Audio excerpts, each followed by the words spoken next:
Germany's defense minister is on his first trip to Kyiv since Germany's change of government.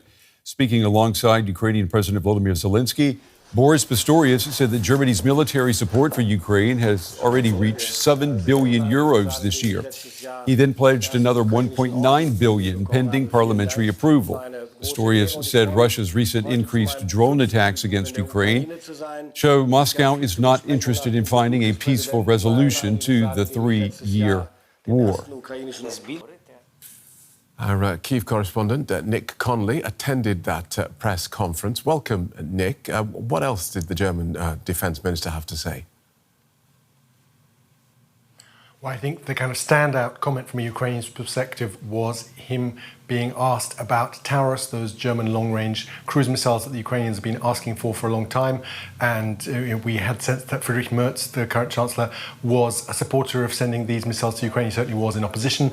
And he said, black on white, we are not considering sending these missiles right now. So that was pretty stark, but there were lots of compensatory other offers, those kind of about 2 billion euros in terms of joint Ukrainian and German projects, also financing Ukraine's private companies that make weapons. We'd heard President Zelenskyy saying that there's still about 40% capacity there that is spare, that isn't being used because there just isn't enough money. And he also brought with him a commitment, 3-year commitment, to provide more IRIS-T German air defense systems and the spare parts that go with them. President Zelenskyy picked that up and said, we hope this war won't be going on for another 3 years, but we have to plan for whatever happens. It's an interesting development, that, isn't it?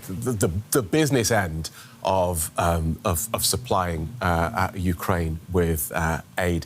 Can that sort of support from Germany compensate for the reduced aid that was supposed to come from the US? Well, certainly it can't, and both of those men made that very clear, both Pistorius and President Zelenskyy. It obviously is useful, it goes towards filling some of the gap, but there are some technical niches, some technical fields where simply European countries don't have the equipment that's needed. So German IRIS-T air defense helps to shoot down drones, planes and cruise missiles, but it is not able to shoot down ballistic missiles that Russia regularly sends here. That is only possible with the help of the Patriot missile system from the US, that's a US made. Germany has handed over some of those systems, but they are made in the US, and it is the US that decides which customer gets these first, and there's a huge queue of countries trying to get these systems. So there is also the question of intelligence sharing. That is crucial to shooting down missiles heading this way. But we had a kind of interesting take from President Zelenskyy, who said, right now, at this stage in the war, it is all about the fight for finances. Who can afford, who can economically bring together the resource to keep fighting? And he was saying, you know, part of this is putting more sanctions on Russia, trying to deprive Russia of the resources to carry on fighting, but also providing Ukraine with more resources.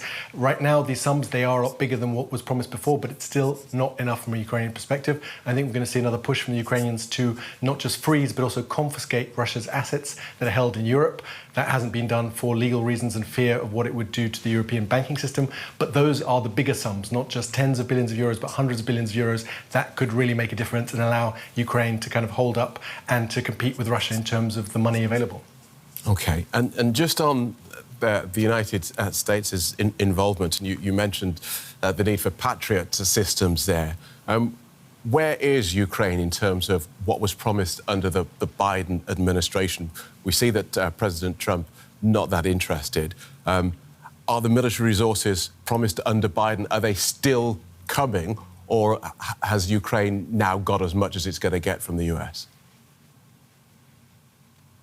So they are keeping a lot more quiet than they were in the past about the kind of details of this, but it does seem that at least some of the things that were promised under Biden are still arriving.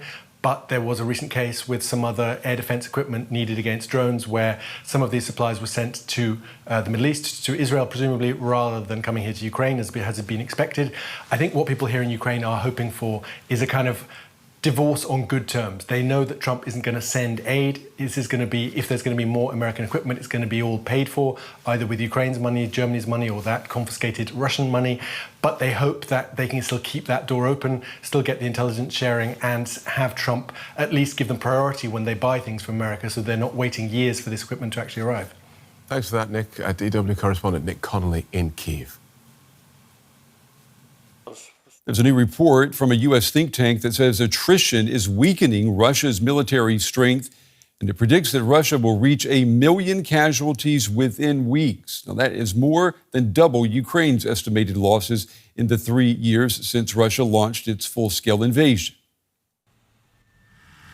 Russian soldiers capture a village in Ukraine's eastern Donetsk region, one of Russia's latest gains. Moscow says its troops have the initiative across the front line, taking territory slowly but surely. After taking large chunks of territory early in the conflict, Russia has settled into a war of attrition. It's willing to put up with sky-high casualties in exchange for limited advances, hoping to outlast Ukraine's ability to fight.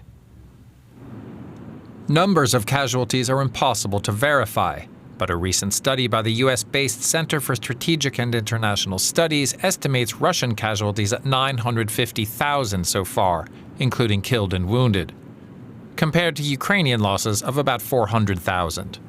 So-called human wave attacks account for many of Russia's losses, as it sends masses of poorly trained soldiers towards enemy lines, hoping a few get through. Meanwhile, Ukraine's soldiers are dug in behind extensive defenses, trenches, mines, anti-tank devices, and more. Russian advances have been painfully slow. This map shows the front line in January of 2024, and now 18 months later. In that time, Russia has only gained about 1% of Ukraine's total territory, shown here in red. At the current rate, it would take several decades and tens of millions of Russian soldiers to capture all of Ukraine. Meanwhile, Ukraine's low-cost drones have also hit Russia's military deep behind its borders, like in Operation Spider's Web earlier this month, a complex, long-planned operation that took out several high-cost Russian bombers. In terms of recruiting new soldiers, Russia has a much bigger population. The government recruits far away from big cities like Moscow and St. Petersburg, using cash bonuses to attract low-income young men. Ukraine has struggled to recruit and is now offering similar rewards. Meanwhile, Russia's war economy has diverted factories towards military production. It can replace its equipment faster than Ukraine, although Ukraine now produces its own drones and some of its artillery shells. But Ukraine still relies on foreign military aid to keep fighting. Longer-range ATACMS missiles, HIMARS launchers, as well as intelligence sharing from the US are all things Ukraine can't replace. If the US walks away, Ukraine will face an even tougher battle than it does now, one where Moscow might indeed be able to outlast it. European powers are trying to fill that gap, but it's not clear if that will be enough. I'm joined now by Kateryna Stepanenko. She's an analyst at the Institute for the Study of War in Washington, D.C. It's good to have you with us. What do you make of this report about Russian losses in Ukraine? I mean, how likely is it that Russia's army could change its military strategy?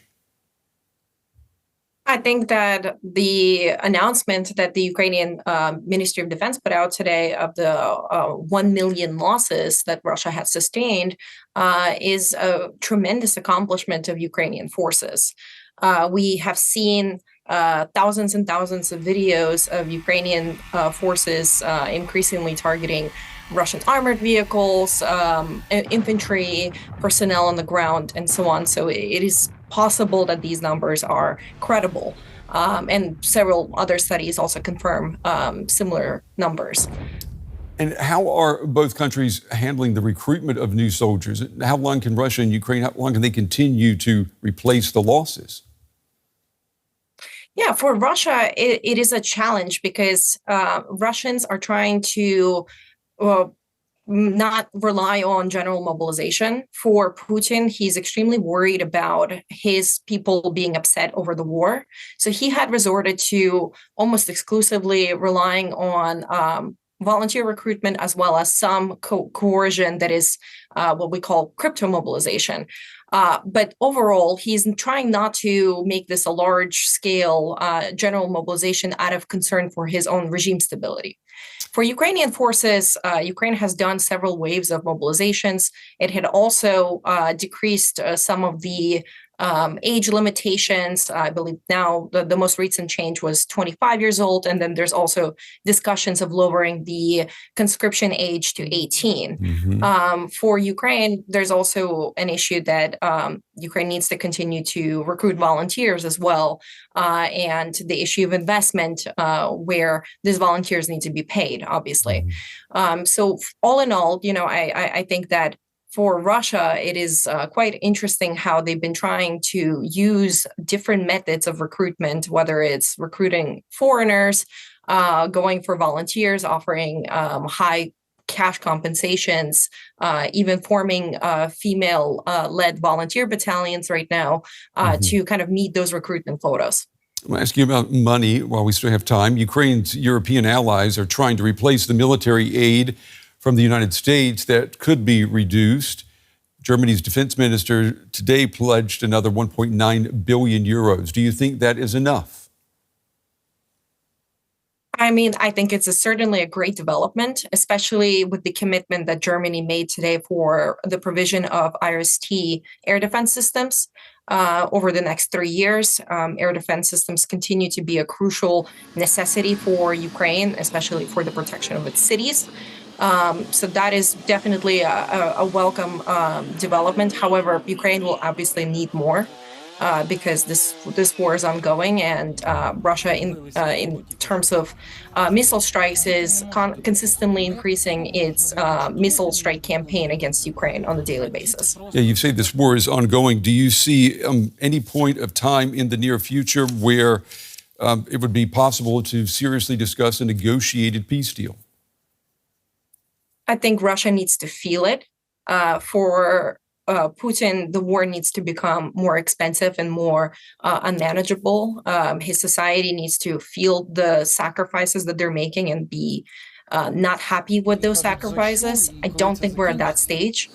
We consistently see rhetoric from the Kremlin suggesting that they're unwilling to even consider any compromises or meaningful negotiations. So I think both sides are pretty far away from a meaningful peace deal. Kateryna Stepanenko, we appreciate your time and your insights tonight. Thank you. Thank you.